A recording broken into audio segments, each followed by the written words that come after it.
सभी भक्तों का बहुत बहुत स्वागत करता हूँ और सभी वरिष्ठ भक्तों से आशीर्वाद की अभिलाषा करता हूँ कि हमारे महान वैष्णव आचार्य श्रील नरोत्तम दास ठाकुर के विषय में हम कुछ चर्चा कर सकें। यहाँ पर बहुत तेज तूफान आया है, इलेक्ट्रिसिटी नहीं है, तो मुझे भी नहीं पता मेरा इंटरनेट और लैपटॉप की चार्जिंग कब तक चलेगी, तो उसके लिए भी मैं आपका आशीर्वाद चाहता हूँ कि ये चलता रहे। यहाँ पूरे मंदिर में, पूरे उज्जैन में ही इलेक्ट्रिसिटी नहीं है, तो हम लोग आपके आशीर्वाद से शुरू करते हैं। हम लोग बहुत ही भाग्यशाली हैं जो ये महान वैष्णव आचार्य के विषय में हमको चर्चा करने का अवसर मिल रहा है। जिस तरह हम सभी जानते हैं, भागवत के दो स्वरूप है, एक है ग्रंथ भागवत और ये है भक्त भागवत। इनका उदाहरण, इनकी करुणा, इनका प्रचार, सब कुछ ही हमारे जीवन के लिए विशेष कृपा है। श्रीमद् भक्तिचारू स्वामी गुरु महाराज बताते थे कि किसी भी सिद्धांत को विश्लेषण करने के लिए बहुत ही विलक्षण पांडित्य लगता है।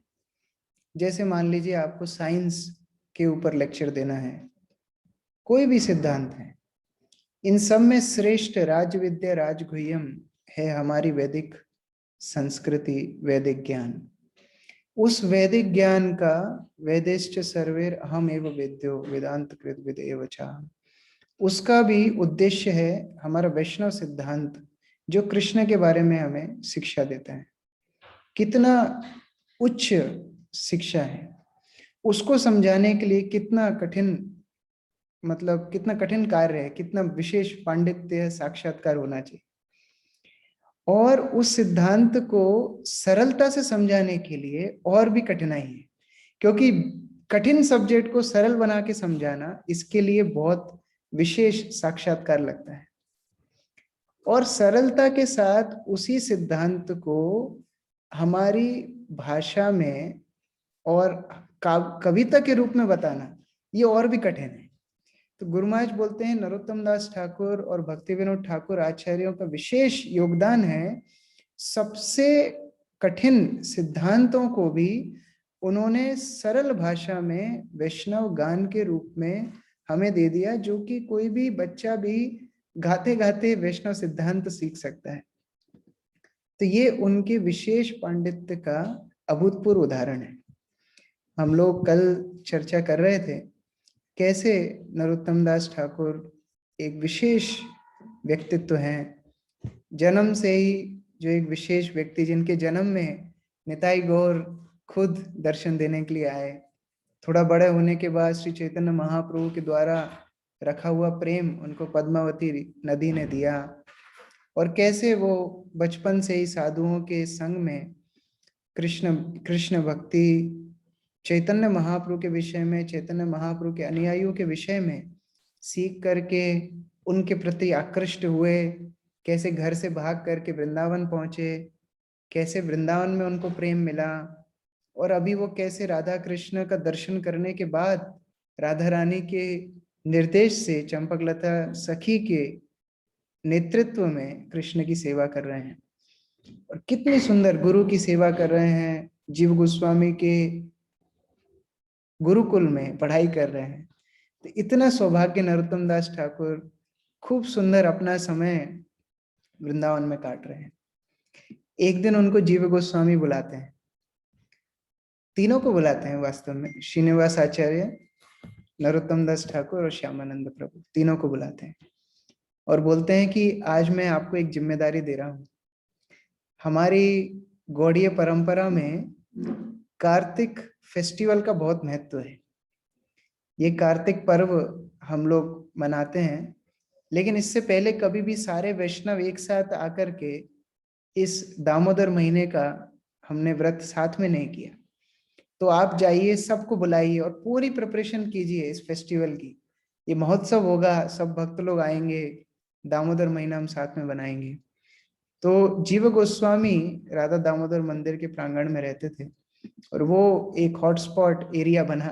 सब वैष्णव आए, सबको ये श्रीनिवास आचार्य जीव और नरोत्तम जा जाके सबको बुलाए, बुला करके सबका स्वागत किया चंदन पुष्पमाला से। सब बड़े बड़े भक्त आए थे। राधा कुंड छोड़ करके जो रघुनाथ दास गोस्वामी कभी बाहर नहीं निकलते थे वो भी आए।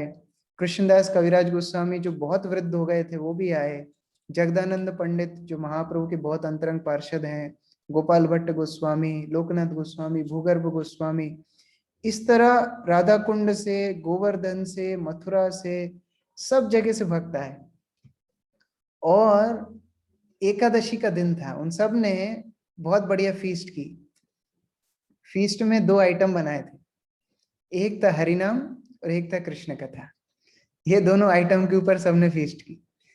पूरा दिन और पूरी रात सबने हरिनाम किया, कृष्ण कथा की, और अगले दिन उन्होंने महाप्रसाद भोग भगवान को निवेदन किया। श्रीनिवास नरोत्तम ने सबको परोसा।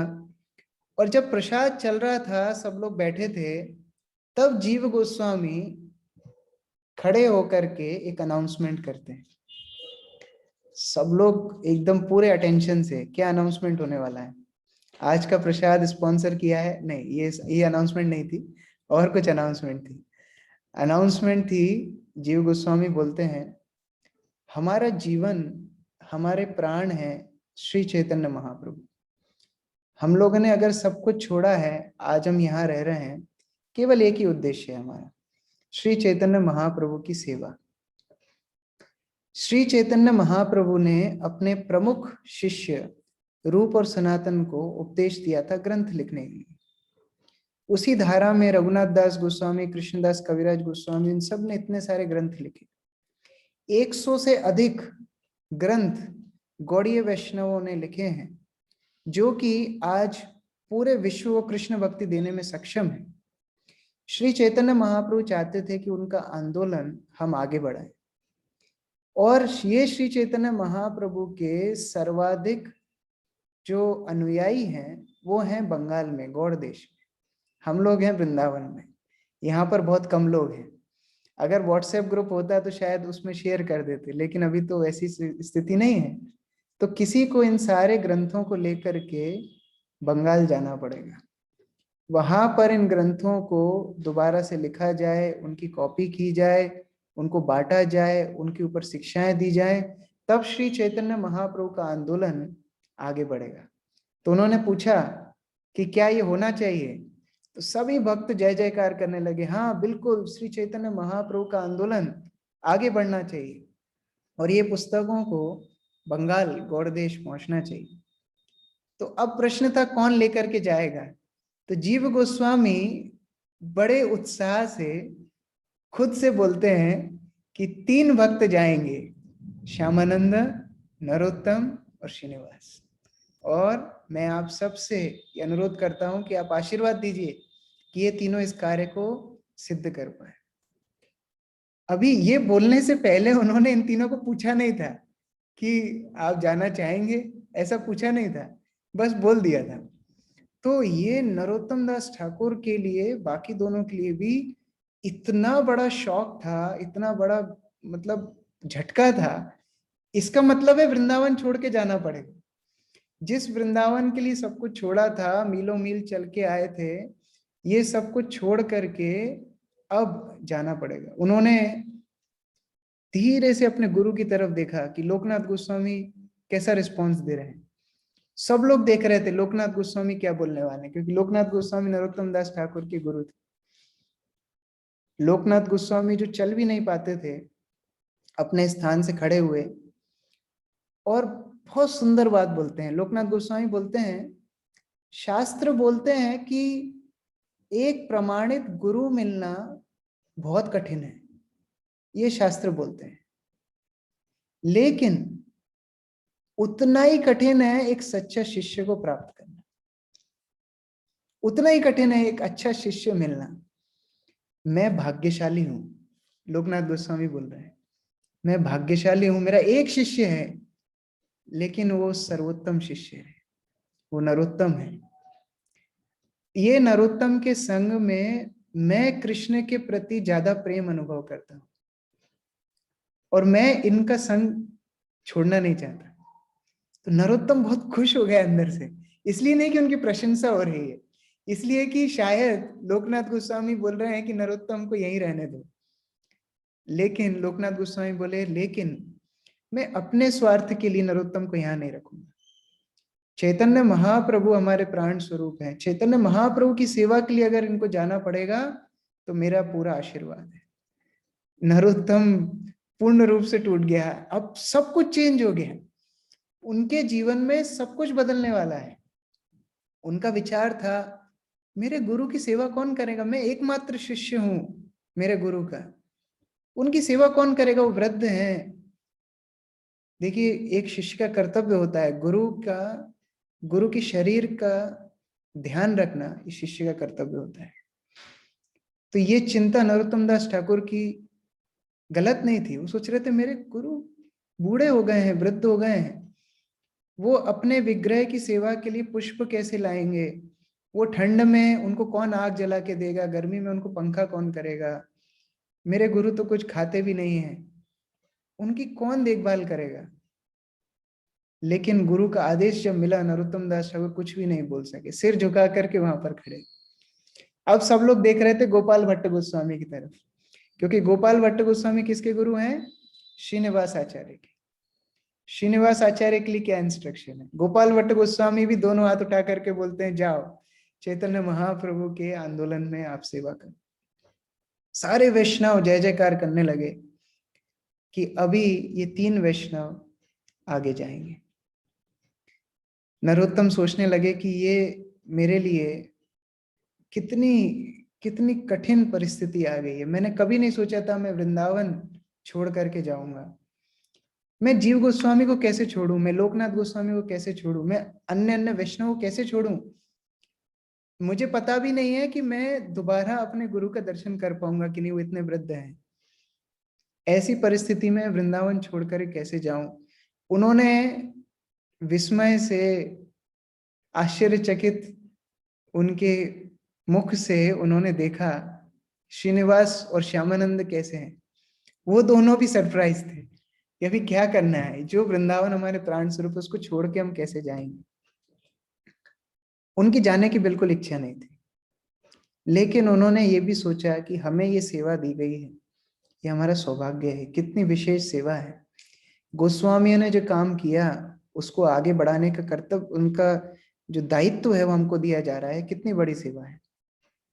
तो जीव गोस्वामी दोनों हाथ उठा करके बोलते हैं कि सभी लोग इनको आशीर्वाद दीजिए कि ये कृष्ण भक्ति का बीज पूरी दुनिया में फैला दें।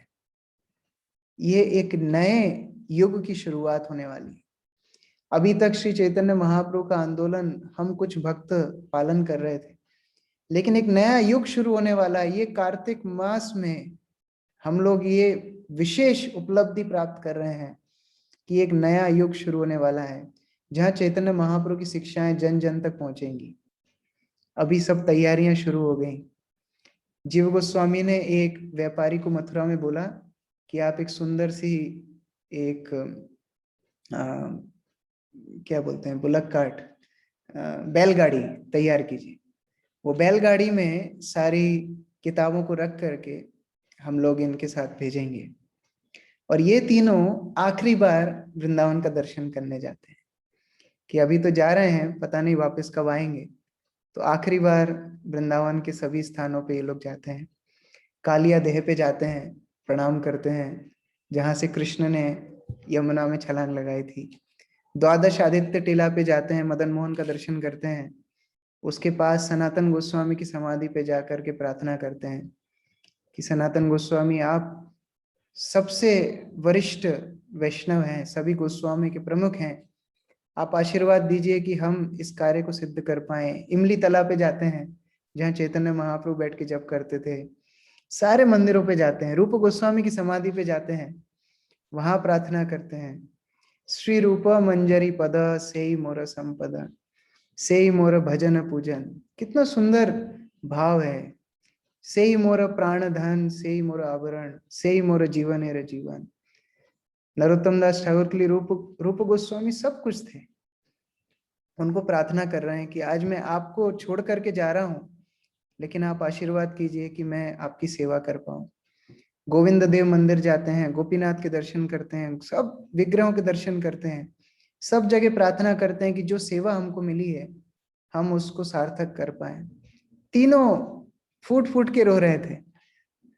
उनका हर एक सीन को, उनके पास तो कैमरा नहीं था, हर एक सीन को वो अपने हृदय में ले करके जाना चाहते थे कि वृंदावन का हर एक सीन, रूप गोस्वामी की समाधि, सनातन समाधि, यमुना, गोवर्धन, सब कुछ, अलग अलग ब्रजवासी उनको माला अर्पण करते, प्रसाद देते, उनको बधाइयां देते कि इतना बड़े कार्य पे वो जा रहे हैं, आशीर्वाद देते।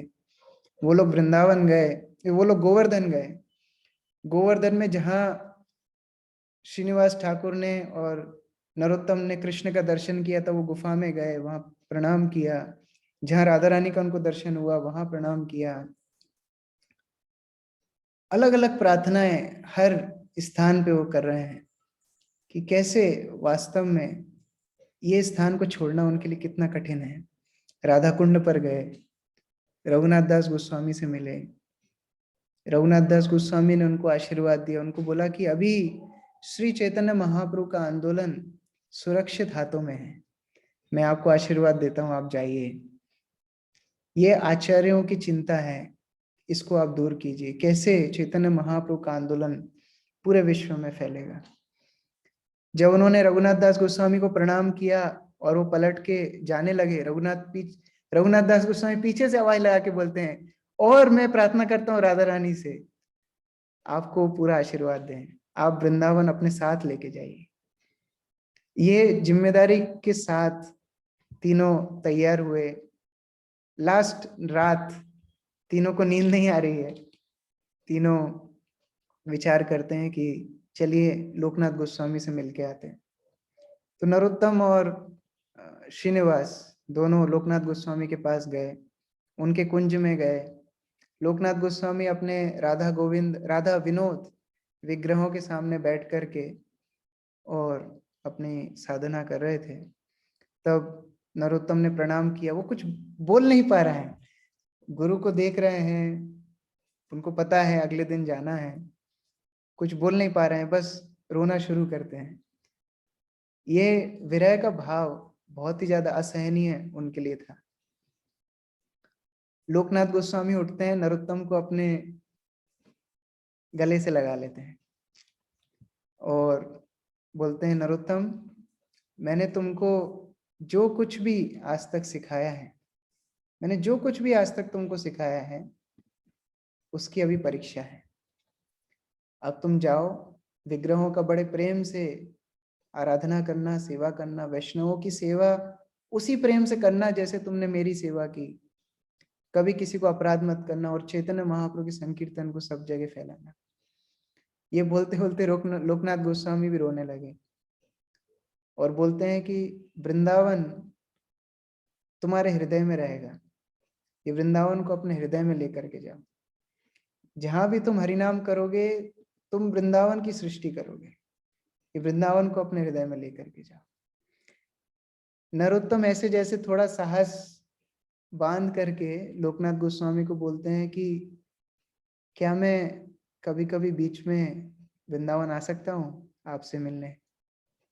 लोकनाथ गोस्वामी बोलते हैं, अभी तुम पीछे मुड़कर मत देखो, ये प्रचार को अपना जीवन बनाओ, मुझे नहीं लगता कि तुम्हें अब यहाँ पर वापस आना चाहिए।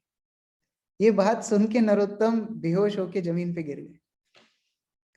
जब उनको होश आया, उन्होंने प्रणाम किया और इसी को अपना जीवन मान के, गुरु का आखिरी निर्देश मान करके श्रीनिवास आचार्य के साथ वो निकल गए। रात में वो विचार कर रहे हैं कि ये वृंदावन धाम को छोड़ करके जाना है। वृंदावन रम्य स्थान, दिव्य चिंतामणि धाम, रत्न मंदिर मनोहर, तार मध्य रत्नासने बसिया छे दुई जने, श्याम संगे सुंदरी राधिका। इतना सुंदर उनका भाव, इतनी आसक्ति वृंदावन धाम से। वो प्रार्थना करते हैं चैतन्य महाप्रभु से कि मैं जिस कार्य के लिए जा रहा हूँ, जिसके लिए मैं अपने गुरु को छोड़ रहा हूँ, जिसके लिए मैं वृंदावन धाम को छोड़ रहा हूँ, आप मुझे कृपा कीजिए कि मैं उस कार्य को सार्थक कर पाऊं। अगले दिन सुबह राधा गोविंद मंदिर के सामने बैलगाड़ी रेडी हो गई, सारे वैष्णव इकट्ठे हो गए, ये तीनों महान आचार्य इकट्ठे हुए, वहां पर राधा गोविंद के दर्शन किए, सभी वैष्णवों से एक एक करके आशीर्वाद ले रहे हैं। और जीव गोस्वामी सारी पुस्तकों को बहुत ध्यान पूर्वक उन्होंने कपड़े में लपेटा, उसके बाद लकड़ी के बक्से में रखा, उसके बाद उसको ऊपर से लोहे का आवरण रखा जिससे कोई भी क्षति ना पहुंचे, और एक एक किताब को रखते हुए उसका नाम ले रहे हैं जीव गोस्वामी। ये है उज्जवल नीलमणि, ये विदग्ध माधव, ललित माधव, भक्ति रसामृत सिंधु, उपदेशामृत, चैतन्य चरितामृत, बृहद भागवतामृत, लघु भागवतामृत। सब वैष्णव जय जयकार करे। ये किताबें, ये ओरिजिनल मैन्युस्क्रिप्ट रखी जा रही है, ये कॉपी नहीं थी, ये ओरिजिनल जो रूप सनातन ने लिखी है, ये ओरिजिनल कॉपीज इनको दी जा रही थी। 10 सिपाही दिए जीव गोस्वामी ने कि ये 10 सिपाही आपके साथ चलेंगे और आपकी सुरक्षा करेंगे। जीव गोस्वामी स्वयं उनके साथ मथुरा तक गए। मथुरा में पहली रात वो लोग रुके। जीव गोस्वामी रात में तीनों को बोलते हैं कि मेरा आदेश नहीं है, ये चैतन्य महाप्रभु का आदेश है। चैतन्य महाप्रभु चाहते हैं कि ये प्रचार हो, तो आप लोग बहुत सावधान रहना, खुद का ध्यान रखना और रेगुलर रिपोर्ट भेजना। अकाउंटिंग सिस्टम वहां भी था आप रेगुलर रिपोर्ट भेजना है काउंसलर। काउंसलर कौन है? जीव गोस्वामी। रेगुलर आपको बताना है क्या चल रहा है। और श्रीनिवास, तुम सबसे बड़े हो, तुम इस संकीर्तन पार्टी के इंचार्ज। उनके हाथ में जीव गोस्वामी ने सारे कागज दिए जो उनको अलग अलग प्रांतों की, अलग अलग राज्यों को पार करने में मदद करेंगे, और उनको धन दिया कि वो धन से वो अपने रास्ता को तय कर सके।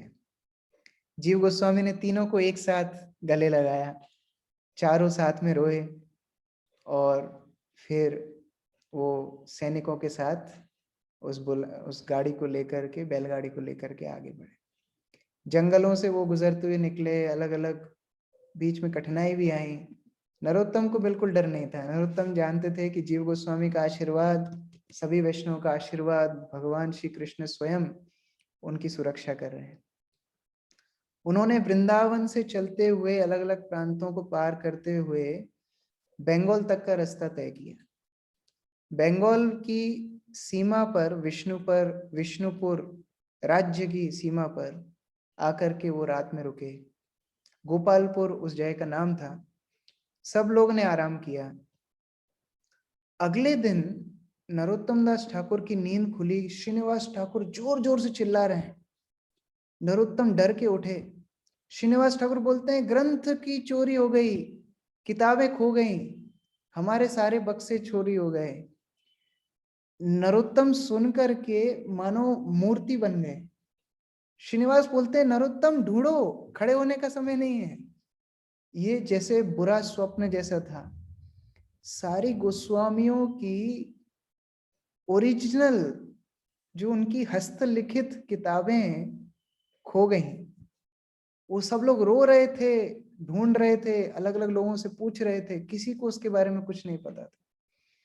सभी लोग, सारे 10 सिपाही और तीनों आचार्य ढूंढ ढूंढ के परेशान हो गए। कोई भी उनको क्लू नहीं मिला। रात भर परेशान हुए। रात में श्रीनिवास ठाकुर बोलते हैं कि देखिए, अगर किसी ने चोरी भी की है तो उसको लगा होगा कि कोई धन है। अगर वो देखेगा कि इसमें किताबें हैं तो वो अपने आप छोड़ देगा। लेकिन इसके लिए आपको थोड़ा धैर्य रखना पड़ेगा। हम लोग जीव गोस्वामी को क्या बताएंगे? हम गुरुओं को, सारे जो हमारे भक्त लोग वृंदावन से हमको भेजे हैं, उनको हम क्या बताएंगे? और जो बंगाल के भक्त हैं जो हमारी प्रतीक्षा कर रहे हैं, उनको जीव गोस्वामी ने लिख दिया है कि हम लोग आने वाले हैं, वो लोगों को कैसे हम क्या बताएंगे? तो हम लोग को ढूंढना चाहिए। पूरा दिन, अगले दिन भी उन्होंने ढूंढा। नरोत्तम बहुत ज्यादा हृदय से टूट गए, एक पेड़ के नीचे बैठ के रोने लगे। श्यामानंद उनके बगल में आके वो भी रोने लगे। श्रीनिवास ठाकुर उन दोनों के पास आए और उनको बोला, ये उम्र में थोड़े बड़े थे, थोड़े मैच्योर ज्यादा थे, ये इनको बोलते हैं कि आप रोइए मत, जो कुछ होता है कृष्ण की इच्छा से होता है। ये पुस्तकों में इतनी शक्ति है, इनको कोई पढ़ेगा ये तो बहुत दूर की बात है, इनको कोई स्पर्श करेगा वो कृष्ण भक्त बनेगा। स्पर्श करना भी दूर की बात है, इनका जो दर्शन कर लेगा वो कृष्ण भक्त बनेगा। तो ये पुस्तकों में इतनी क्षमता है, हमारे आचार्यों की पूर्ण शक्ति इन किताबों में है।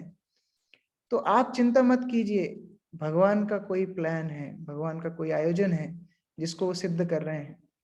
तो मैं जीव गोस्वामी को पत्र लिखूंगा कि हम इस समस्या में और मैं यहाँ रुकूंगा, लेकिन आप दोनों का यहाँ रुकने की कोई आवश्यकता नहीं है, आप आगे जाइए, आप प्रचार कीजिए, प्रचार नहीं रुकना चाहिए। नरोत्तम दास ठाकुर बोलते हैं ये तो सोच भी नहीं सकते हम, आपको अकेले छोड़ करके यहाँ पर मुश्किल में हम जा नहीं सकते हैं। श्रीनिवास ठाकुर बोलते हैं देखिए समय मत खराब कीजिए, प्रचार करना है हमको, हमारे जो गुरुजन हैं उनको अच्छी खबर देनी है, वो सब वृद्ध हो गए हैं, हम लोग यहाँ समय व्यर्थ नहीं कर सकते। मैं आपको लिखूंगा, जब पुस्तकें मिल जाएंगी मैं आपको पत्र लिखूंगा, लेकिन आप जाइए। नरोत्तम आप बंगाल जाइए, श्यामानंद आप उड़ीसा जाइए, आप प्रचार कीजिए। इच्छा तो नहीं थी, नरोत्तम और श्रीनिवास एक आत्मा दो शरीर थे, वो लोग अलग अलग कभी भी नहीं होना चाहते। नरोत्तम दास ठाकुर वृंदावन छूट गया, गुरु छूट गए, अभी मित्र भी छूट रहा है, बहुत दुखी थे, लेकिन चैतन्य महाप्रभु की सेवा के लिए उन्होंने उसको भी स्वीकार किया, आगे बढ़े और पहले खेतुरी जाने का प्लान किया, नरोत्तम दास ठाकुर का शहर, जहां पर उन्होंने अपने पूरे राज्य को, परिवार को छोड़ करके वृंदावन के लिए भागे थे। आज इतने साल बाद नरोत्तम अपने मित्र श्यामानंद के साथ खेतुरी वापस जाते हैं, पद्मावती नदी को पार करते हैं, और पद्मावती नदी को पार करके श्यामानंद पूछते हैं, नरोत्तम तुमने क्या खेतुरी के बारे में कुछ खबर नहीं ली इतने सालों में? नरोत्तम बोलते मैं वृंदावन जाके सब कुछ भूल गया, मेरा अगला जन्म ही हो गया था। और एक सच बात बताऊं, जितनी खुशी मुझे खेतुरी आने की नहीं है, उतना दुख मुझे श्रीनिवास से दूर होने का है। मेरा शरीर यहाँ है लेकिन मेरी आत्मा श्रीनिवास के साथ है, वो अकेला वहां पर किताबें ढूंढ रहा है। तो इस तरह उनके बीच में प्रेम संबंध, जैसे जैसे वो खेतुरी में अंदर जाने लगे, नरोत्तम को सारी यादें आने लगी बचपन की, कैसे कृष्णदास बाबा जी से वो कृष्ण कथा सुना करते थे, कैसे वैष्णवों की सेवा किया करते थे, कैसे उनके माँ बाप के साथ वो इतना सुंदर उनका समय व्यतीत करते थे। श्यामानंद भी बहुत खुश हुए, और नरोत्तम बोलते हैं कि वास्तव में मेरे पिता माता बहुत अच्छे हैं, मैं इतना भाग्यशाली हूं कि उन्होंने मुझे कृष्ण भक्ति बचपन से करने का सुयोग दिया, साधुओं का संग दिया। आज उनकी कृपा के बिना मैं कृष्ण भक्ति में नहीं आ पाता। तो नरोत्तम अपने माता पिता को बहुत ग्लोरीफाई कर रहे थे, आगे बढ़े, उस घाट पर आए जहां उन्हें कृष्ण प्रेम मिला था, जहां चैतन्य महाप्रभु एक बच्चे के रूप में उनको दर्शन दिए थे और उनके हृदय में उन्होंने अंदर प्रवेश किया था। तो नरोत्तम वहां पर बहुत भाव विभोर हो गए, श्यामानंद को दिखाते यहीं पर चैतन्य महाप्रभु ने मुझे कृपा दी। वहां पर एक व्यक्ति बैठा था, वो पूछता है क्या आप गौड़ीय वैष्णव हैं? नरोत्तम और श्यामानंद बोलते हैं हाँ हम गौड़ीय वैष्णव हैं। बोलते हमारे राजा संतोष दत्त, ये संतोष दत्त कौन थे? नरोत्तम दास ठाकुर के भाई थे, कजिन भाई, तो वो अभी राजा थे। बोले हमारे राजा संतोष दत्त सारे गौड़ीय वैष्णव की बड़ी सेवा करते हैं। तो इन्होंने पूछा भाई क्यों गौड़ीय वैष्णव की सेवा क्यों करते हैं? तो वो व्यक्ति बोलता है क्योंकि इनके बड़े भाई नरोत्तम वास्तव में महान गौड़ीय वैष्णव बन गए, और उनके पिता माता उनकी याद में दिन रात रोते हैं। वास्तव में इतना प्रेम करते थे नरोत्तम से उनके मम्मी पापा कि जो भी गौड़ीय वैष्णव वहां से गुजरता था उनको सेवा करते थे, ये सोच के कि हमारा नरोत्तम ये गौड़ीय वैष्णवों के पास है, तो इन गौड़ीय वैष्णव की हम सेवा करेंगे तो नरोत्तम को हमारी सेवा मिलेगी। नरोत्तम दास ठाकुर की आंखों में आंसू आ जाते हैं, बोलते हैं कि वो पुत्र बहुत ही पापी है। वो व्यक्ति बोलता है नहीं, वो नरोत्तम बहुत बड़े वैष्णव है। बोलते नहीं, वो चोर है जिसने ऐसे धार्मिक माता पिता की खुशियां ले ली, और वो चोर और कोई नहीं, मैं ही हूं, मैं ही नरोत्तम हूं। जब वो व्यक्ति ने सुना यही नरोत्तम है, नरोत्तम दास ठाकुर वापस आ गए, वो चिल्लाना शुरू करता है पूरे गांव में कि राजकुमार वापस आ गए, राजकुमार वापस आ गए। वो राजकुमार कौन है? नरोत्तम दास ठाकुर। उनका हाथ पकड़ करके राजमहल तक लेकर के गए। राजमहल में उनके जो कजिन भाई थे संतोष दत्त, वो स्वयं नीचे आए और उनका आदर सत्कार कर ही रहे थे कि इतने में नरोत्तम दास ठाकुर के माता पिता महल के ऊपर से देखते हैं कि नरोत्तम आ गया। वो महल के नीचे दौड़ करके, दोनों बूढ़े हैं, दौड़ करके आ रहे हैं नरोत्तम को गले लगाने के लिए। जैसे ही पास में आते हैं, उनकी आंखों से आंसू बह रहे हैं, वो पास में आते आते एकदम रुक जाते हैं, देखते हैं दूर से। अभी नरोत्तम वो बच्चा नरोत्तम नहीं है, अभी नरोत्तम एक महान वैष्णव आचार्य है। उनका सिर मुंडा हुआ है, उन्होंने कोपिन और कंथा चादर पहन रखी है। उनका जो चेहरा है वो सूर्य के समान प्रकाश बिखेर रहा है। ऐसी अवस्था में नरोत्तम को देख के उनके माता पिता दोनों झुक करके उनको दंडवत प्रणाम करते हैं। नरोत्तम जाकर के दोनों को उठाता है, नरोत्तम उनके पैर छूते हैं, बोलता है आपका नरु वापस आ गया। दोनों रो करके उनको गले से लगाते हैं। नरोत्तम दास ठाकुर अपने माता पिता से बहुत प्रेम करते थे, लेकिन वो ये भी जानते थे कि उनका कृष्ण भावनामृत में समर्पण, उनका श्री चैतन्य महाप्रभु के आंदोलन में अपना जीवन देने से उनके माता पिता को सर्वश्रेष्ठ सिद्धि प्राप्त होगी, जो कि कोई बेटा कोई बेटी अपने माँ बाप को नहीं दे सकता। तो उस तरह विश्वास के साथ नरोत्तम दास ठाकुर ने घर छोड़ा था। संतोष दत्त देखते हैं कि अरे ये तो बहुत ज्यादा इमोशनल सीन हो रहा है, तो वो थोड़ा बीच में रोकते हैं, बोले नरोत्तम आप बहुत दिन बाद आए हैं, बहुत थक गए होंगे, थोड़ा आराम कीजिए, चलिए महल के अंदर चलिए। नरोत्तम बोलते हैं नहीं, ये जो बाहर मंडप है, ये जो मंदिर है, क्या हम यहीं पर नहीं बैठ सकते? संतोष दत्त समझ गए कि ये अभी वैरागी बन गए हैं, ये घर के अंदर नहीं आएंगे, ये सन्यासी है। तो सभी लोग वो मंडप पे बैठे, श्यामानंद पंडित को सबसे मिलाया, सबसे परिचित कराया, वृंदावन के विषय में सब पूछ रहे थे, वृंदावन के विषय में बताया कैसे सब लोग नरोत्तम को इतना प्रेम करते हैं कि एक एक बात वो बता रहे थे कि लोकनाथ गोस्वामी ने कैसे उनको स्वीकार किया, कैसे जीव गोस्वामी उनको प्रेम दिखाते थे, कैसे सब वैष्णव उनको इतना प्रिय रूप से रखते थे, वृंदावन का विवरण दिया।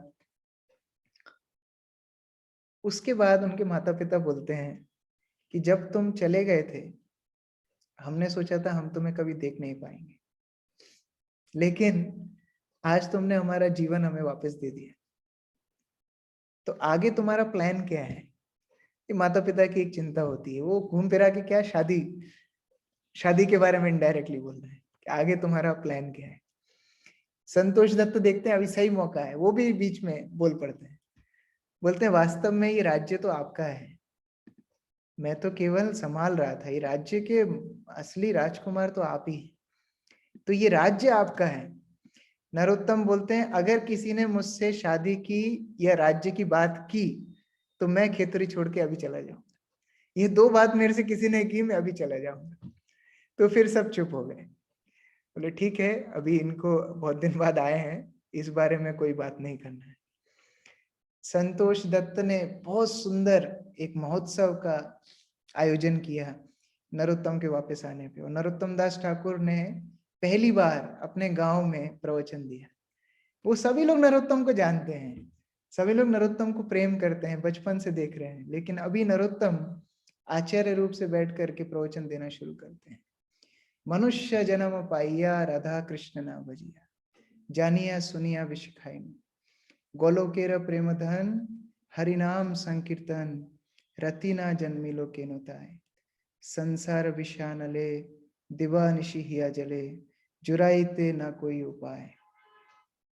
जब नरोत्तम दास ठाकुर इस तरह अपने पद गाते थे तो एक भी जन ऐसा नहीं होता था कि जो रो नहीं रहा हो, क्योंकि उनके शब्द उनके साक्षात्कार से पूर्ण रूप से भरे हुए थे। एक एक शब्द जो उनके मुख से निकलता, हरि हरि विफले जन्म गवाइन, जब वो ऐसा बोलते थे सभी लोग के हृदय में जाता था, हाँ हमारा जन्म हमने व्यर्थ गवा दिया। जितने लोग बैठते थे, हजारों लोग सामने बैठ करके पूर्ण रूप से अपने आप को खो देते थे। नरोत्तम दास ठाकुर एक के बाद एक पद गाते जाते थे और वो लोग रोते जाते थे। इस तरह रात्रि कब हो जाती थी, मिडनाइट, मध्य रात्रि हो जाती थी, लोगों को कोई होश हवास नहीं रहता। नरोत्तम दास ठाकुर को बोलना पड़ता था, अरे तुमको कल कार्य काज करने हैं, सब जाओ घर पे आराम करो। हमको तो हैबिट है, रात भर हरिनाम करने का हैबिट है, आप लोगों का हैबिट नहीं है, तो आप लोग जाओ आराम करो। नरोत्तम उनको वापस भेजते थे। कृष्णानंद दत्त जो नरोत्तम दास ठाकुर के पिता थे, नारायणी देवी को बोलते हैं, उनकी माता को, क्या तुमने देखा नरोत्तम बदल गया है, उसका चेहरा देखो, इतना प्रकाश, इतना तेज उसके चेहरे से निकल रहा है, इतना लंबा सफर करके आया लेकिन उसके ऊपर कोई थकान नहीं है। अभी ये हमारा पुत्र एक साधारण पुत्र नहीं रह गया, ये महान आचार्य बन गया है। नारायणी बोलती हैं कि मुझे उससे कोई मतलब नहीं है, वो वापस आ गया इसलिए मैं खुश, वो वापस आ गया मेरी आंखों के सामने है, इससे मैं खुश।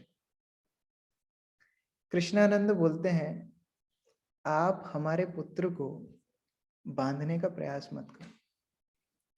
अभी वो केवल हमारा पुत्र नहीं है, पूरे विश्व का पुत्र है। ये पूरे विश्व ने जिसको अपना लिया है, जिसको पूरे जहां से वो गुजरते थे वो पूरा गांव आकर के जिसको स्नेह प्रदान करता है, ऐसा बेटा है हमारा नरोत्तम। इसको घर में बांध करके रखना हमारे लिए कितना बड़ा पाप होगा। पूरा विश्व इसके संग से अछूता रह जाएगा। ये पूरी दुनिया का कल्याण करने के लिए आया है। हमको खुश होना चाहिए कि ऐसा नरोत्तम आज पूरे विश्व का कल्याण कर रहा है, हमारे सामने तो है। क्या जरूरी है वो हमारे घर में रहे, हमारे सामने तो है। कृष्णानंद अपनी अपनी पत्नी को समझा रहे हैं। इस तरह नरोत्तम खेतुरी में प्रचार शुरू करते हैं। कुछ दिन बाद एक डाकिया, डाकिया बोल सकते हैं या दूत बोल सकते हैं, मैसेंजर बोल सकते हैं, विष्णुपुर से आए। विष्णुपुर से जैसे ही नाम सुना नरोत्तम उछलने लगे। विष्णुपुर मतलब श्रीनिवास आचार्य का कोई संदेश आया है। श्रीनिवास आचार्य का संदेश इतने सुंदर, श्यामानंद प्रभु को बुलाया, दोनों ने बैठ के संदेश पढ़ा। किताबें वापस मिल गई थी, सारे ग्रंथ वापस मिल गए। किसके पास? वो जो राजा था विष्णुपुर का, उसके पास से सारी पुस्तकें मिल गई थी। और इतना ही नहीं, वो राजा और सारी प्रजा श्रीनिवास आचार्य के शिष्य बन गए थे। पूरा का पूरा किंगडम, पूरा राज्य कृष्ण भक्त बन गया। ये बात सुनकर के नरोत्तम और श्यामानंद नृत्य करने लगे और संतोष दत्त को बुला करके बोलते हैं, 5 दिन का महोत्सव आयोजित करो, हम लोग इस खुशखबरी को सेलिब्रेट करेंगे। 5 दिन का फेस्टिवल कि किताबें मिल गई और श्रीनिवास आचार्य का प्रचार इतना अच्छे से बढ़ रहा है। 5 दिन तक बहुत सुंदर कीर्तन, भजन, प्रसाद, इस तरह महोत्सव चला। उसके बाद श्यामानंद प्रभु नरोत्तम के पास आए, नरोत्तम मुझे बोलना नहीं चाहिए लेकिन अब मुझे जाना पड़ेगा। मुझे श्रीनिवास आचार्य ने बोला था उड़ीसा में जाके प्रचार करने के लिए, लेकिन तुम्हारा संग इतना ज्यादा आकर्षण करने वाला है कि मैं इधर ही रुक गया। अभी मुझे उड़ीसा जाने की परमिशन दो। नरोत्तम चाहते तो नहीं थे, लेकिन फिर भी सेवा के लिए बहुत दुखी होकर के उन्होंने श्यामानंद प्रभु को विदाई दी। जाते समय सबने श्यामानंद प्रभु के लिए प्रार्थनाएं की। संतोष दत्त ने उनको द्रव्य, धन, ये सब दिया जिससे वो वहां तक अपना रास्ता तय कर सकें। और श्यामानंद प्रभु निकल गए। अभी नरोत्तम सोचने लगे अब मेरे साथ कौन रहेगा प्रचार करने के लिए। तो उन्होंने उस प्रांत से, वो जो एरिया में थे उसका नाम था राड़ देश, जहाँ गंगा नहीं बहती है। वहां पर उन्होंने वैष्णव म्यूजिशियंस जो संगीतकार थे उनको इकट्ठा किया और उनके साथ एक टीम बनाई और पद्मावली कीर्तन शुरू किया। ये स्पेशल कीर्तन नरोत्तम दास ठाकुर पद लिखते थे और जगह जगह जाकर के कृष्ण कीर्तन करते थे। लोगों को कीर्तन के माध्यम से, भजन के माध्यम से कृष्ण भक्ति का प्रचार करते थे।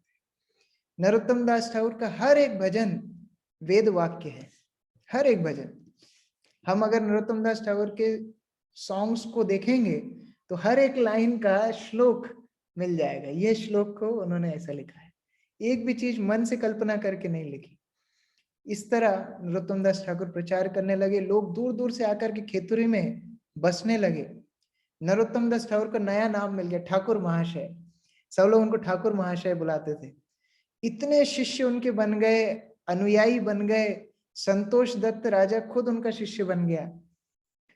अब जब उनका प्रचार इतना बढ़ गया, एक दिन नरोत्तम दास ठाकुर अपने माता पिता के पास आकर के बोलते हैं कि देखिए, प्रचार तो बहुत बढ़ गया, लेकिन मेरी एक इच्छा है। क्या इच्छा है? मैं नवद्वीप जाना चाहता हूँ।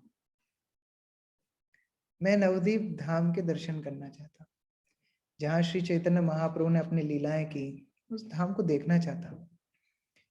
दोनों जाने नहीं देने चाह रहे थे, लेकिन फिर सोचते हैं, बोलते हैं कि हम आपको कैदी की तरह नहीं रख सकते, लेकिन आप जा करके जल्दी वापस आइए।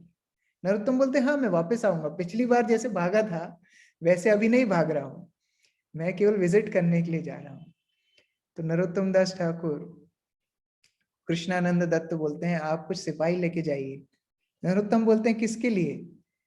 बोलते हैं, आपके पास धन रहेगा, आपकी सुरक्षा कौन करेगा? नरोत्तम बोलते हैं, धन मोरा नित्यानंद, पति मोरा गौरचंद्र, प्राण मोरा जुगल किशोर। मेरे धन है नित्यानंद प्रभु, मेरे पति है गौरचंद्र, मेरे प्राण है राधा कृष्ण। मेरी सुरक्षा वो करेंगे, मुझे और किसी सुरक्षा की जरूरत नहीं। वहां से निकल करके नरोत्तम दास ठाकुर नवद्वीप के लिए रवाना होते हैं।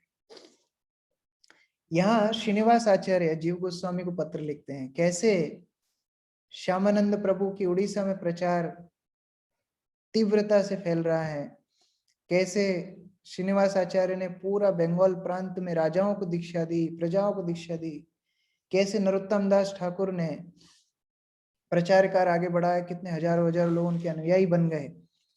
ये पत्र पढ़ते पढ़ते जीव गोस्वामी रोने लगे। सब वैष्णव लोग बोलते हैं, सब ठीक तो है, हमारे तीनों जो महान वैष्णव यहाँ से गए हैं वो लोग ठीक तो हैं। जीव गोस्वामी बोलते हैं, वो लोग ठीक ही नहीं है, वो लोगों ने महाप्रभु के मिशन की पूरी जिम्मेदारी ले ली। अभी हम लोग अपना शरीर छोड़ सकते हैं। हम लोग चैतन्य महाप्रभु के विरह में अभी तक अपने आप के शरीर के भार को ढो रहे थे, क्योंकि चैतन्य महाप्रभु का आंदोलन को हमको आगे बढ़ाना था। अभी चैतन्य महाप्रभु का आंदोलन इतने सुरक्षित हाथों में है, अभी हम अपना शरीर छोड़ सकते हैं। जीव गोस्वामी समेत सभी भक्त इतना खुश हो गए कि अब चैतन्य महाप्रभु का आंदोलन आगे बढ़ेगा। वहां नरोत्तम चलते चलते नवद्वीप आ गए।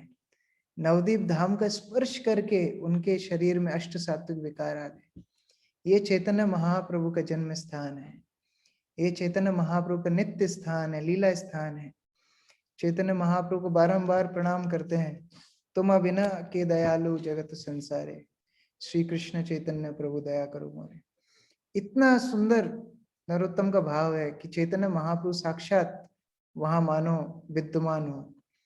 वो रोते हैं, अलग अलग स्थान पे जाकर के चैतन्य महाप्रभु के विषय में प्रार्थना करते हैं, और उन्हें याद आता है कैसे चैतन्य महाप्रभु को उनको दर्शन हुआ था, कैसे चैतन्य महाप्रभु वास्तव में यहाँ नृत्य करते होंगे। देवताओं के लिए भी जो दुर्लभ धाम है, यहाँ मैं वास्तव नवद्वीप धाम में खड़ा हूँ, लेकिन अब मुझे यहाँ क्या मिलेगा? अभी तो चैतन्य महाप्रभु नहीं है। गौरांग गुणेर निधि कोथा गिले पावो। अभी गौरांग गुणे, जो गुणों की खान, जो समुद्र है, वो गौरांग महाप्रभु तो अभी इधर नहीं है। तो मैं किसको ढूंढने के लिए आया हूँ? मैं क्या देखने के लिए आया हूँ? ये सोच करके नरोत्तम दास ठाकुर फूट फूट के रोने लगे। जैसे ही वो रो रहे थे, उनकी आंखों के सामने हजारों भक्त खुशी खुशी एक साथ नृत्य संकीर्तन करते हुए सामने से निकल रहे। पूरे नवद्वीप में जैसे मानो खुशी खुशी, मतलब कोई महोत्सव हो रहा हो। हजारों भक्त उनके सामने से कीर्तन करते हुए निकल रहे। नरोत्तम किसी का हाथ पकड़ के पूछते हैं, कहाँ सब जा रहे हैं, क्या होने वाला है? इतने में ही सब कुछ गायब हो जाता है। नरोत्तम दास ठाकुर समझ जाते हैं कि ये चैतन्य महाप्रभु का विशेष आशीर्वाद था कि उन्होंने उनको संकीर्तन के दर्शन कराए। अद्यपि हो से नित्य लीला करे गौर राय, कौन कौन भाग्यवान जीव देखी बारे पाए। अभी भी चैतन्य महाप्रभु नित्य रूप से नवद्वीप धाम में लीला करते हैं। कौन कौन भाग्यवान देखी बारे पाए, को जो भाग्यवान, कोई कोई भाग्यवान व्यक्ति उसको आज भी देख पाते हैं। जैसे जब भक्तिविनोद ठाकुर चैतन्य महाप्रभु के जन्म स्थान ढूंढने के लिए गए थे, तो वहां कुछ मुस्लिम लोग जो खेती करते थे वो बोलते थे, यहाँ रात में आवाजें आती हैं, कोई अजीब अजीब लोग यहाँ आते हैं, नृत्य करते हैं, मृदंग बजाते हैं, करताल बजाते हैं। कौन थे वो चैतन्य महाप्रभु उनके अनुयायी थे। तो कौन कौन भाग्यवान जीव को दर्शन देते हैं, लेकिन नित्य रूप से चैतन्य महाप्रभु नवद्वीप धाम में दर्शन करते हैं। तो जब नरोत्तम उस तरह रो रहे थे, एक ब्राह्मण, बूढ़े ब्राह्मण वहां पर आते हैं और वो नरोत्तम को पूछते हैं, आप कौन हैं? नरोत्तम अपना परिचय देते हैं। जैसे ही बोलते हैं, मैं नरोत्तम हूँ, मैं खेतुरी से आया हूँ, वो ब्राह्मण को जैसे मानो अपना जीवन वापस मिल गया। वो बोले, हाँ हम जानते हैं, आपके बारे में कौन नहीं जानता है। हम ये भी जानते हैं आपको गोस्वामियों ने यहाँ पर सारी पुस्तकें लेकर के भेजा है। तो नरोत्तम उनको पूछते हैं, क्या आपने चैतन्य महाप्रभु का दर्शन किया है? तो ब्राह्मण बोलते हैं, हाँ मैंने निमाई को बचपन से देखा है, मैं उस समय नहीं जानता था कि वो भगवान है। और रोते रोते वो ब्राह्मण बोलता है, मैं लेकिन इतना आकर्षित था, उस बालक के प्रति एक सहज आकर्षण था। कितनी शरारत वो करता था, कहीं चोरी करता था, एक घर में जाकर के उनका चावल खा लेता, कहीं जाके उनकी दूध खा लेता, और कुछ नहीं मिलता था तो उनके सोते हुए छोटे बच्चों को चिमटी खोट के चला जाता था। तो वो बच्चे रोते थे, और यदि बच्चे रोने पर कोई आता नहीं था तो निमाई उनके चबूतरे पर हरे कृष्णा गंदा करके चला जाता था। तो इस तरह शरारत निमाई करता था। कभी कभी अपने ही एक दोस्त को छुपा देता था और सबको बोलता था कि वो किडनैप हो गया। तो उसके घर वाले उसको ढूंढने के लिए इधर उधर जाते थे, तब तक निमाई उनके घर में घुस करके जितनी मिठाइयां हैं सब खा लेता था। तो इस तरह वो ब्राह्मण चैतन्य महाप्रभु के बचपन की सारी कथाएं बताने लगे। बोले, और फिर उसके बाद इतनी पढ़ाई की, इतना बड़ा पंडित बन गया, केशव काश्मीरी को हरा दिया। हम सब तो बहुत डरते थे, लेकिन जब से गया गया तब से गया जब गया गया तब से गया। जब गया में ईश्वरपुरी से दीक्षा प्राप्त हुई, तब से मानो पागल जैसे कृष्ण कृष्ण पुकारता था दिन रात। हम लोग सोचते थे कैसे इसकी मदद करें, कैसे इसको रखें, लेकिन दिन रात रोता था। लेकिन हमारे जीवन का सबसे बड़ा शौक इन्होंने दिया जब निमाई ने एकदम से संन्यास ले लिया। संन्यास ले लिया, उसका जो मुंडित चेहरा देख करके हम लोग कितना रोए। फिर भी भक्त लोग जाते थे, पुरी में उनका दर्शन करते थे, उनके बारे में हमको खबर मिलती थी, बहुत अच्छा लगता था। लेकिन एक दिन पता पड़ा कि चैतन्य महाप्रभु ये दुनिया से चले गए। वो दिन नवद्वीप का सबसे कठिन दिन था। चैतन्य महाप्रभु की उम्र ज्यादा नहीं थी, 48 साल उम्र थी जब चैतन्य महाप्रभु अंतर्धान हो गए थे। और भक्त लोग इसको सहन नहीं कर पाए। कुछ ही समय बाद अद्वैत आचार्य, श्रीवास ठाकुर, सभी लोग अपने धाम को वापस चले गए। ये शहर आंसुओं की बाढ़ में डूब गया। इतना विरह भक्तों को होता था। बोले, एक दिन मैं घूमता घूमता, वो ब्राह्मण नरोत्तम को बता रहे हैं, बोले एक दिन मैं घूमते घूमते एक पेड़ के पास गया, मैंने देखा निमाई वहां पर खड़ा है, अपने बच्चों को पढ़ा रहा है। ये देख करके मैं बेहोश हो गया कि निमाई वापस आ गया। मैं जब उठा तो निमाई चला गया था। ये विधाता कितना कितना कठोर है, जो हमारे श्री चैतन्य महाप्रभु से हमको अलग कर दिया। वो ब्राह्मण आगे बोल नहीं पा रहा है। नरोत्तम उनको थोड़ा साहस देते हैं। वो ब्राह्मण बोलते हैं, आप जगन्नाथ मिश्र के घर में जाइए, वहां आप दर्शन कीजिए, वहां पर चैतन्य महाप्रभु का अभी तक बहुत कुछ सामान है, उसका आप दर्शन कीजिए। नरोत्तम जैसे ही जगन्नाथ मिश्र के घर में जाते हैं, दहली का स्पर्श करते हैं, वैसे ही उनको चैतन्य महाप्रभु के जैसे भाव आ जाता है। गौरांग गौरांग बोल के वो नृत्य करने लगते हैं, उनके शरीर में अष्ट सात्विक विकार आने लगते हैं। एक भक्त वहां पर बैठा हुआ था, बूढ़े, बिल्कुल शरीर शीर्णहीन वहां पर बैठे हुए थे। वो बोलते हैं नरोत्तम आ गए। नरोत्तम दास ठाकुर उनको पूछते हैं, आप कैसे जानते हैं मैं नरोत्तम हूं? बोले ये भाव चैतन्य महाप्रभु के अंदर हमने देखा था, उसके बाद केवल आपके अंदर हो सकता है, क्योंकि चैतन्य महाप्रभु आपको अपना कृष्ण प्रेम दे करके गए, इसलिए मैं समझ गया कि आप नरोत्तम है। हम लोग आपका इंतजार कर रहे थे। मेरा नाम है शुक्लांबर ब्रह्मचारी।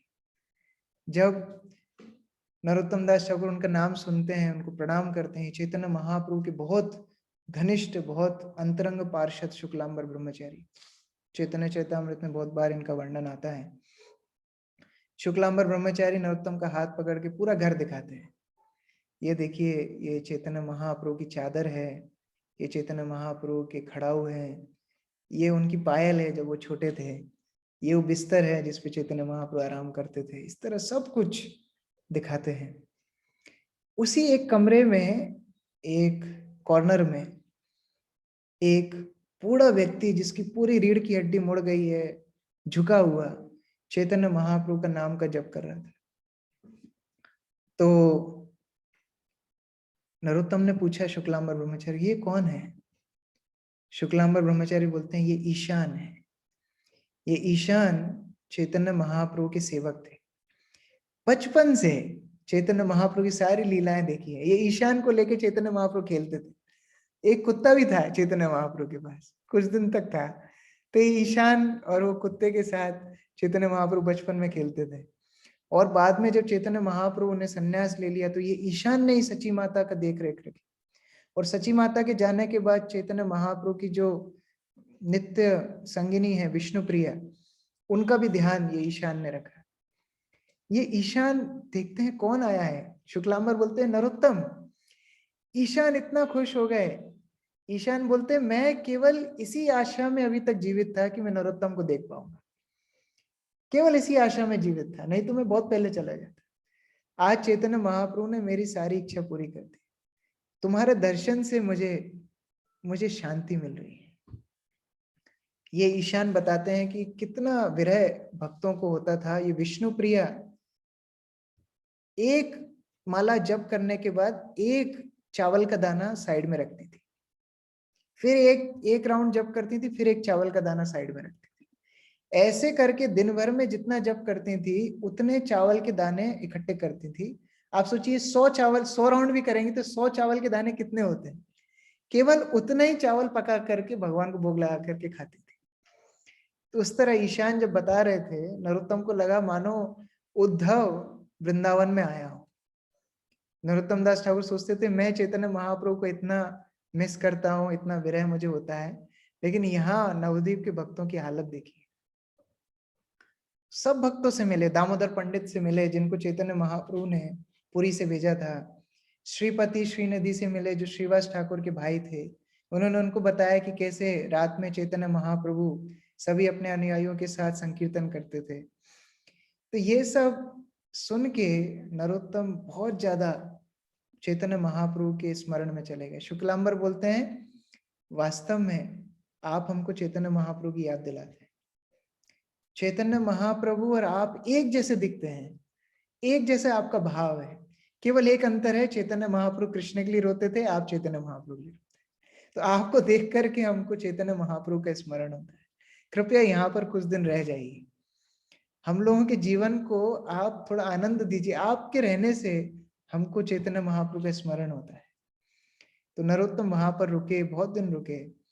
उसके बाद परमिशन लेने गए शुक्लांबर ब्रह्मचारी से कि मुझे जगन्नाथपुरी जाना है। चैतन्य महाप्रभु ने अपने जीवन का आधा समय जगन्नाथपुरी में निकाला, मैं वहां दर्शन करना चाहता हूँ। शुक्लांबर ब्रह्मचारी ने बोला, ठीक है, आपकी इच्छा है, आप जाइए। आपको आगे बहुत सेवा भी है, तो वो आंदोलन को आगे बढ़ाने का कर्तव्य आपका है। तो उनके आशीर्वाद को लेते हुए नरोत्तम दास ठाकुर शांतिपुर जाते हैं, वह अद्वैत आचार्य के घर को प्रणाम करते हैं, वहां अद्वैत आचार्य के पुत्र अच्युतानंद महाराज को मिलते हैं, अंबिका कालना जाते हैं, हृदय चैतन्य प्रभु से मिलते हैं। ये हृदय चैतन्य प्रभु श्यामानंद प्रभु के गुरु हैं। तो श्यामानंद प्रभु के बारे में सारी खबर हृदय चैतन्य प्रभु को बताते हैं। उसके बाद करधा जाते हैं, वहाँ जानवा माता, वसुधा माता जो नित्यानंद प्रभु की नित्य संगिनी है, पत्नियां हैं, उनको मिलते हैं और फिर पुरी के लिए रवाना होते हैं। जहां भी नरोत्तम दास ठाकुर जाते थे, इतने लोग उनको घेर लेते थे कि वो चल नहीं पाते थे। वो भीड़ को हटाना मुश्किल होता था। नरोत्तम का संग सब लोग चाहते थे, इतने मुश्किल से वो बोलते थे मुझे पुरी जाने दो। सभी लोग उनको छोड़ते ही नहीं थे, जिस गांव से निकलते थे वो छोड़ते नहीं थे। और उसी रास्ते को वो लेते हुए गए जिससे चैतन्य महाप्रभु जगन्नाथपुरी गए थे। तो लोग उन्हें बताते थे कि चैतन्य महाप्रभु इस रास्ते से गए थे, चैतन्य महाप्रभु ने ऐसा किया था, चैतन्य महाप्रभु ने ऐसा किया था। इस तरह चैतन्य महाप्रभु की अलग अलग लीलाएं नरोत्तम को सुनने के लिए मिलती थी। जैसे एक बार चैतन्य महाप्रभु को एक टोल गेट पे रोक लिया, जहां पर जाने के लिए कोई पैसा देने पड़ेंगे। चैतन्य महाप्रभु बोलते मेरे पास तो कोई पैसे नहीं है। तो वो टोल गेट पे जो कलेक्टर खड़ा था वो बोलता है कि आपके साथ और कितने लोग हैं? चैतन्य महाप्रभु बोलते हैं पूरा दुनिया ही तो मेरी है, पूरा संसार मेरा है, वो सब मेरे साथ है। तो वो जो पैसा कलेक्ट करने वाला था उसको लगता है कि ये थोड़ा सन्यासी अभी पागल जैसा है शायद, तो उनको जाने दिया, बोले आप जाइए आप, और बाकी लोगों को रोक दिया जो चैतन्य महाप्रभु के संगी हो। चैतन्य महाप्रभु टोल गेट के उस साइड बैठ के जोर जोर से रोने लगे। वो टैक्स कलेक्टर जो था वो इतना परेशान हो गया कि इतना प्रेम किसी के अंदर कैसे हो सकता है, ये कौन है, ये कौन है, ये सन्यासी साधारण नहीं है। तो भक्तों ने बताया ये हमारे स्वामी हैं श्री कृष्ण चैतन्य, ये साक्षात कृष्ण है। तो वो व्यक्ति को अपना मतलब उसको अपनी गलती रियलाइज हुई, वो गया चैतन्य महाप्रभु को उसने समर्पण किया। नरोत्तम ये सब कथा सुन के बहुत खुश होते, तो नई नई बात चैतन्य महाप्रभु के बारे में उनको पता लग रही थी। आगे गए, भारगी नदी में उन्होंने स्नान किया, वहां भक्तों ने उनको बताया, स्थानीय लोगों ने, यहाँ नित्यानंद प्रभु ने चैतन्य महाप्रभु का डंडा तोड़ दिया, ये दंड भागी नदी हम इसको बोलते हैं। तो इस तरह नई नई लीलाएं नरोत्तम सुनते गए और अब पुरी में आए, पुरी धाम को प्रणाम किया और सीधे कहाँ गए? जगन्नाथ मंदिर में नहीं गए, कहाँ गए? गोपीनाथ आचार्य को मिलने के लिए। ये गोपीनाथ आचार्य सार्वभौम भट्टाचार्य के साले थे, और ये गोपीनाथ आचार्य ने चैतन्य महाप्रभु को पुरी में सुस्थान सब अरेंजमेंट किया था। तो नरोत्तम गोपीनाथ आचार्य के पास गए, नरोत्तम दास ठाकुर को उन्होंने गले से लगाया। सब लोग नरोत्तम को, सब जगह से नरोत्तम को जानते थे कि नरोत्तम कौन है, चैतन्य महाप्रभु ने उनको प्रेम दिया है, सब लोग जानते थे। गोपीनाथ आचार्य ने उनको प्रसाद सर्व किया, प्रसाद खिलाया और फिर जगन्नाथ दर्शन के लिए भेजा। जैसे ही जगन्नाथ का दर्शन नरोत्तम ने किया, दूर से गेट से एंटर होते से नरोत्तम वहां बेहोश होकर गिर गए। हजारों लोग जगन्नाथ मंदिर में दर्शन करने आते हैं, सब नरोत्तम को घेर के खड़े हो गए।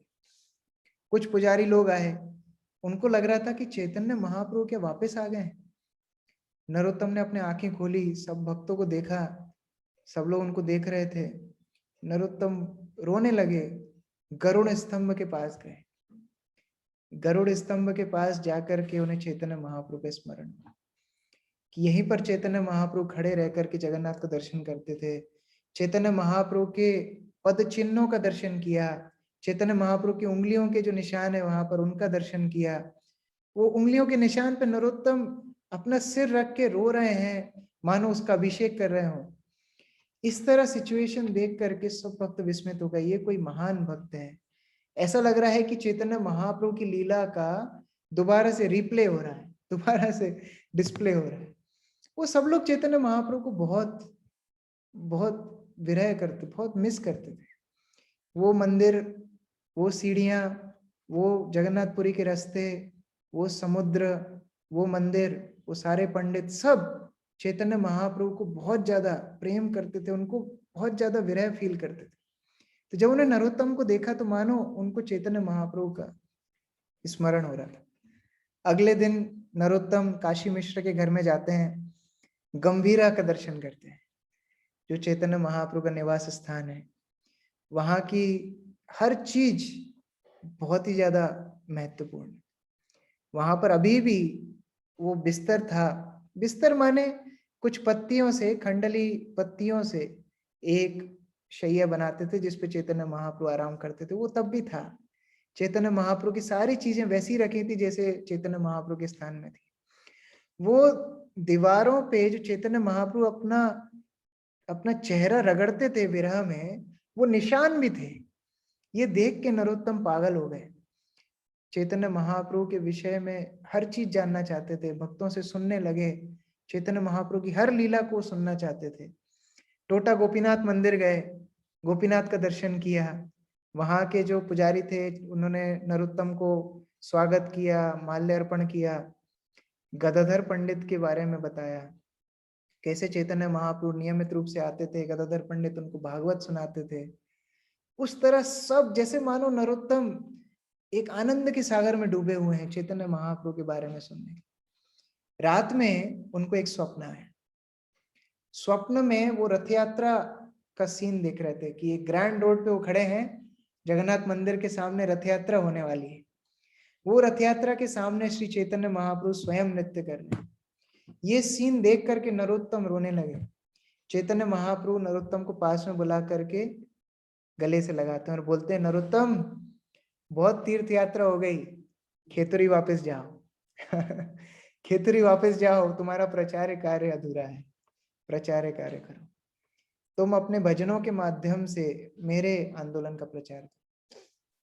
तुम्हें मैं आशीर्वाद देता हूं, तुम्हारा हर भजन कोई भी पापी व्यक्ति भी सुनेगा, उसका हृदय स्पर्श करेगा। पापी व्यक्ति भी तुम्हारा भजन सुनेगा, जिसको कोई कृष्ण चेतना नहीं है, उसका हृदय स्पर्श तुम्हारे भजन करेंगे। तुम जाओ, प्रचार करो। अगले दिन चैतन्य महाप्रभु ने एक और चीज बोली नरोत्तम दास ठाकुर, उनको बोला, तुम्हें जल्दी एक वैष्णव मिलेंगे, रामचंद्र कविराज, वो तुम्हारे बहुत क्लोज फ्रेंड बनेंगे, तुम दोनों प्रचार साथ में करो, तो तुम उनकी प्रतीक्षा करना, मैं तुम्हारे साथ हूं, मैं तुम्हारी सुरक्षा करूंगा, तुम जा करके प्रचार करो। अगले दिन चैतन्य जो नरोत्तम दास ठाकुर दर्शन करने के लिए गए जगन्नाथ के। जगन्नाथ का दर्शन करते जगन्नाथ की एक माला गिर गई और पुजारी वो सैकड़ों भक्तों में ढूंढ करके आकर के वो माला नरोत्तम के गले में डालते हैं। तो नरोत्तम सोचते हैं अब तो जगन्नाथ ने ही विदाई दे दी, अभी जाना ही पड़ेगा। और जैसे वो घर आते हैं तो गोपीनाथ आचार्य अपने आप से बोलते हैं कि शायद मुझे लगता है चैतन्य महाप्रभु चाहते हैं आप खेतुरी वापस जाए। तो अभी 3 कंफर्मेशन मिल गए। तो वो उन्होंने डिसाइड कर लिया, ठीक है अब मैं वापस जाऊंगा। तो जाते जाते अब उड़ीसा में आ ही गए हैं, तो श्यामानंद प्रभु से मिलने की इच्छा हुई। तो नरसिंहपुर जाकर के श्यामानंद प्रभु से मिले, उनके साथ कुछ दिन रहे और फिर खंड प्रांत में गए, वहां पर श्री चैतन्य महाप्रभु के अनुयायियों से मिले। फिर उन्होंने बोला कि देखिए अब आप जा ही रहे हैं, प्रचार तो आप कर ही रहे हैं, तो अब आपको वापस आना तो होगा नहीं, तो आप एक काम कीजिए, एक चक्र और दर्शन करके जाइए। आपने जगन्नाथपुरी दर्शन कर लिया, नवदीप दर्शन कर लिया, वृंदावन से तो आप आ ही रहे हैं, तो अब आप कम से कम एक चक्र धाम और दर्शन करके जाइए नित्यानंद प्रभु। तो आवाज बंद हो गई, डेटा का प्रॉब्लम हो रहा है आपके वहां पे, हरे आवाज का डिस्टॉर्ट हो रही है काफी, अभी डिस्टॉर्टिंग बहुत हो रही है आवाज में। अच्छा एक मिनट।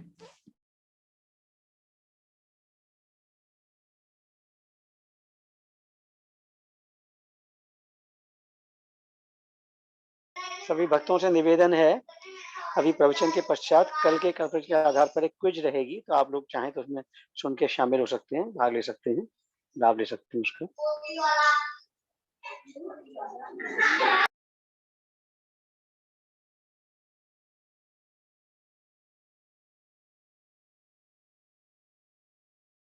तब तक प्रभु जी का वो सेट करना डेटा, आप लोग क्विज के बारे में कुछ इन्फॉर्मेशन जो देना चाहते हैं वो दे सकते हैं कृपया करके।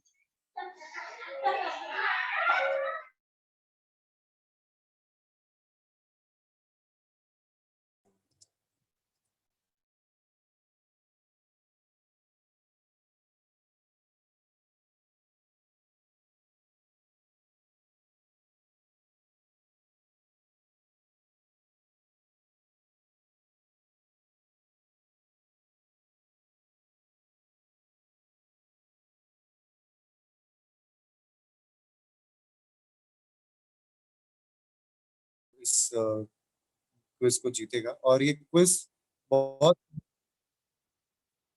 बहुत सिंपल है और प्रभु जी के लेक्चर पे ही बेस्ड है, और एक तरीके से हमारा रिवीजन भी हो जाएगा। हाँ, प्रभु जी आ गए वापस। हरे कृष्ण।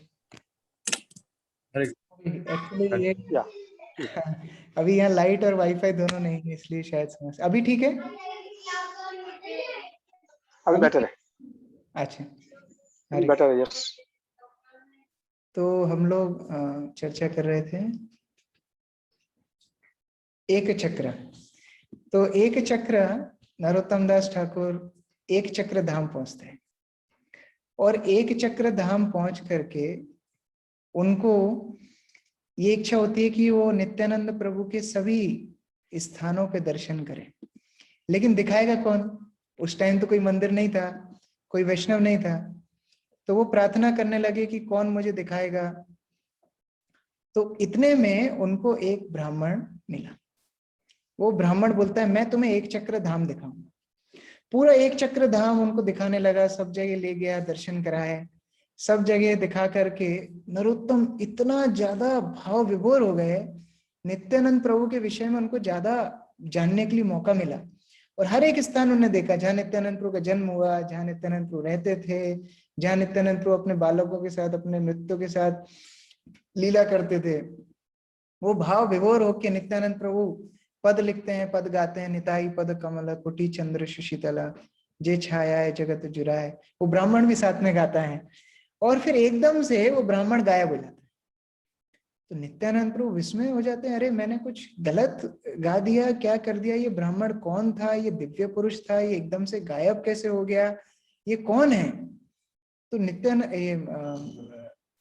नरोत्तम दास ठाकुर रोने लगा कि वो ब्राह्मण कौन था, मैं मुझे छोड़ के क्यों चला गया? एक तो नित्यानंद प्रभु से विरह हो रहा था, और एक वो ब्राह्मण भी चला गया। तो फिर नरोत्तम दास ठाकुर इतना ज्यादा विरह में चले गए कि वो ब्राह्मण को दोबारा प्रकट होने पड़ा। और इस बार वो ब्राह्मण अपने ब्राह्मण वस्त्रों में नहीं आए थे, वो नीले कलर के सुंदर वस्त्रों में आए थे। एक हाथ में उन्होंने गदा पकड़ी हुई थी और एक हाथ में उन्होंने हल पकड़ा हुआ था। वो थे हलधर बलराम, स्वयं आए थे। और वो बलराम नरोत्तम से बात करते हैं, नरोत्तम ऐसा नहीं है मैं तुमको चीटिंग करना चाह रहा था, लेकिन अगर पहले ही ऐसे ही आ जाता तो मैं तुम्हारे साथ अच्छे से टाइम स्पेंड नहीं कर पाता, तुम्हें दिखा नहीं पाता सब कुछ। तो इसलिए मैं पहले तुम्हें दिखाना चाह रहा था, और उसके बाद अभी मैंने तुम्हें अपना दर्शन दिया। लेकिन किसी को तुम बताना मत कि तुमने मेरा दर्शन किया, तुम्हारी सारी इच्छाएं पूरी होंगी। चैतन्य महाप्रभु ने तुम्हें विशेष कार्य दिया है, और मैं अपना बल तुम्हें देता हूँ, बलराम ने जिसको अपना बल दिया हो। ऐसे आचार्य नरोत्तम दास ठाकुर। बलराम बोलते हैं, मैं तुम्हें बल देता हूँ कि तुम अपने गुरु की आज्ञा का पालन कर सको, सार्थक कर सको चैतन्य महाप्रभु के आंदोलन को। ये बोल करके बलराम अदृश्य हो जाते हैं, और नरोत्तम दास ठाकुर उसी भाव में प्रणाम करते हैं, वहां पर समय व्यतीत करते हैं, और फिर खेतुरी के लिए रवाना होते हैं। तो आज हम यहीं तक रखेंगे।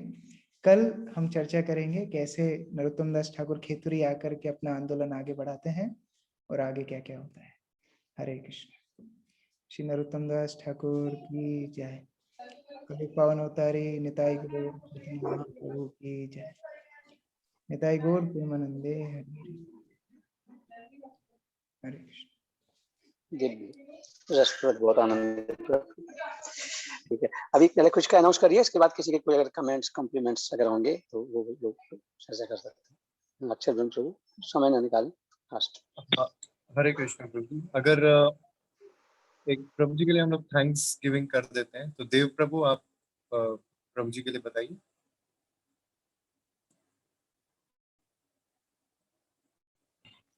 हरे कृष्णा प्रभु जी, दंडवत प्रणाम। Thank you for this beautiful class, this was so inspiring. मुझे एक पॉइंट अच्छा लगा कि जब नरोत्तम दास जी जा रहे थे वृंदावन से बंगाल जा रहे थे, तो रास्ते में बहुत कठिनाई आ रही थी, बट उन्हें विश्वास था कि कृष्णा जी उनकी मदद करेंगे। वैसे ही मैं भी सब प्रभु जी और माता जी